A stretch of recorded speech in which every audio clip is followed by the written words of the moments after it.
Last weekend was pretty good for me in both the Premier League and the Championship. The Championship was 3 scores correct. The Premier League, which is the focus of this video, was 2 scores correct out of 10. Pretty happy with that. There were Man United beating Luton 2-1 and Everton and Palace drawing 1-1. Happy with both of those. This weekend is a little bit different. One fixture has already been played. I didn't realise I'd made a prediction of Liverpool to beat Luton 3-1. Liverpool scored in the last minute and made it 4-1 with a win. So result correct, but sadly not the score. So out of the other 9, Chelsea v Spurs has been postponed. It would have been played tonight, which would have been a great game to watch. However, the League Cup final is on Chelsea versus Liverpool on Sunday. So 8 fixtures to discuss. It's going to be interesting to see what happens in these games. There's some good games here. So let's get into the video. But before we do, like and subscribe. It's prediction time. Villa face Forest in our opener, and Villa, brilliant at home this season, but the last 3 in all competitions at home, they've lost. 2 of those being in the league, against Newcastle and Man United. They did win their last fixture, which was away at Fulham. They won it 2-1, Ollie Watkins with a double. And they'll be hoping that they can kind of get back to winning ways at home, because Forest is a much easier game than the ones they've been losing recently. In the reverse of this fixture, I remember Nottingham Forest winning, and it was a bit of a shock at the time, so maybe that could happen again. Forest haven't been in great form recently. They hadn't won in 4 league games. However, they won at the weekend 2-0 against West Ham. So maybe Forest will go into this one a bit more confident and be able to get something. I was tempted to go for a draw, but Villa at Villa Park, I just think they'll get the job done. So I'll go Villa to win it 2-1. Brighton face Everton in our next match, and Brighton, a bit up and down recently. 2 wins, 2 losses in their last 4. They did beat Sheffield United 5-0 away last time out, and I think a key to them for the rest of the season will be Simon Adingra. He scored 2 in that one. He's just came back from winning AFCON with Ivory Coast, so he is going to be pretty vital, I think, to Brighton's successes this season. I think having him back will certainly help in this one and get the goals flowing again. Everton, they'd won 4 in a row at one stage, but since then 8 without a win in the league. So Everton really struggling, still sitting in the bottom 3. They need to start picking up wins because we are getting quite far into the season now, and there's a risk that they could get relegated. I think Brighton are going to sneak this one. Sorry to Everton again, but I've got you losing. Brighton win 2-1. Palace face Burnley. This one feels like a big relegation battle. Palace, I think, could easily get dragged into it. They've just got rid of Roy Hodgson and appointed Oliver Glasner, so a new boss in this league coming from Frankfurt. But one thing about Palace, I've said it for the last month now, when there's no Eze and Elise, there's not really much chance of them winning. I quite like Mateta. I think he does a good job. He holds up the ball well, he chips in with some good goals, but other than that, I don't really see where Palace's goal threat comes from when those 2 are missing. Burnley just don't win games. They're currently 7 points from safety, and there's not long left, 13 games. So if they want to start getting somewhere, if they want to start fighting for survival, I think this is the sort of game that needs to kickstart a run.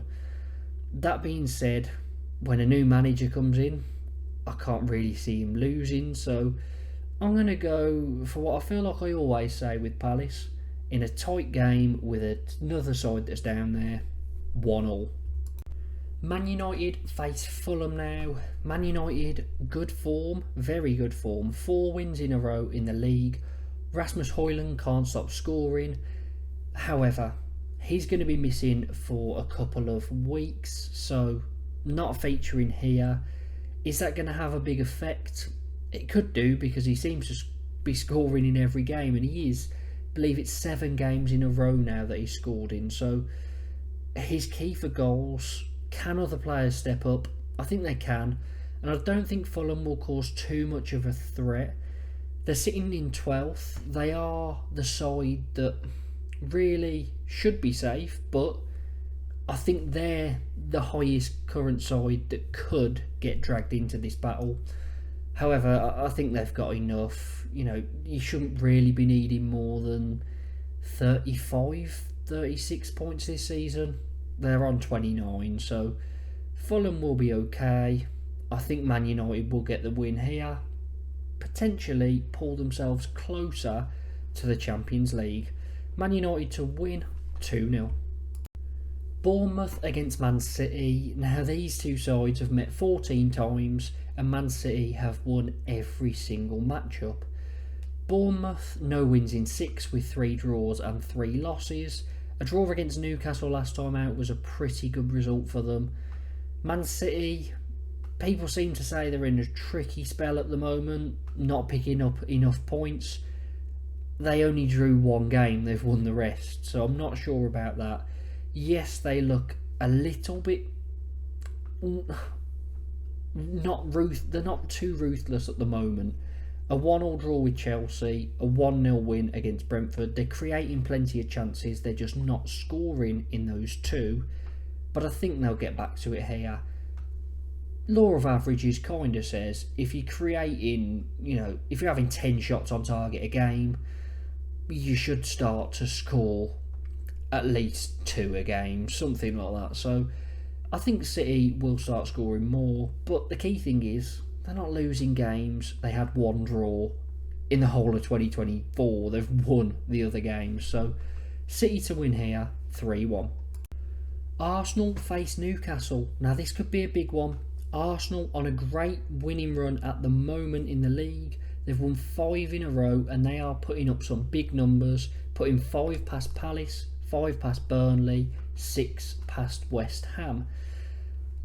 They didn't do too well in the Champions League in midweek, losing 1-0 away to Porto, but they've got the quality to flip it around. I was a little bit disappointed that they didn't manage a shot on target. Thought that was pretty poor, but an away game in the Champions League these days, you kind of just set up not to lose, because the away goals rule is gone, and that kind of takes the competitiveness out of that away game. I guess unless you think you're gonna really batter the side, you kind of sit off a bit. Not really a great excuse. Arsenal should be winning that game. Newcastle, their last 4 games, 2 wins and 2 draws. In those 4, there have been 21 goals. So that's just over 5 goals a game. Not scored for Newcastle, but, an average of 5 a game in those games. So plenty of goals in Newcastle games at the moment. Could lead me to think this could be a high scorer. But I do think Arsenal at the Emirates, good defensively, quite a few clean sheets recently. I think Arsenal will get the job done here. I've got a feeling Newcastle will score though, because Arsenal will set up to dominate the ball, play very high. Newcastle are good on the counter. Anthony Gordon has been very good at breaking through the lines this season, so maybe a 2-1 to Arsenal. Wolves face Sheffield United. Now, Wolves are doing a very good job this season. They're only 3 points off 7th place, which is a European spot. And they won their last game without Matheus Cunha against Spurs 2-1 to do the double over Spurs this season. Wolves have came up with some impressive performances. It's usually at home, but they've started winning a few away recently as well. And they've been a pretty good side to watch. I think Cunha, Neto in attack have been brilliant. And then Gomez in midfield has been very, very good this season as well. But there's plenty of players to choose from who have had standout seasons, especially considering they were highly touted for relegation at the start of this year. Sheffield United, 1 win in 9.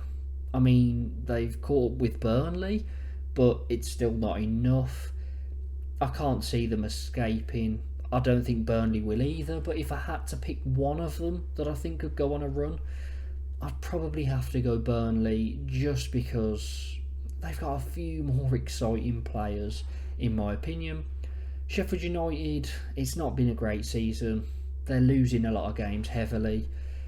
They did win the reverse of this, but I think Wolves get revenge here with a 1-0. West Ham up against Brentford in our final game, Monday night, and this is a tough one to call. Now West Ham, their last 9 Premier League games, they won the first 3, drew the middle 3, and lost the last 3.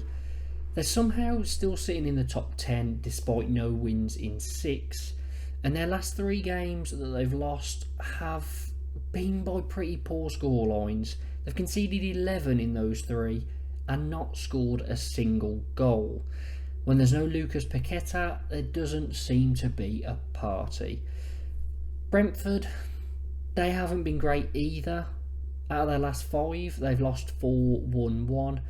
However, when you consider the 4 that they have lost, they've been against Spurs, Liverpool, and then both Premier League fixtures against Man City. So you can kind of let them off for the fixtures that they have lost because they've been against some tough sides.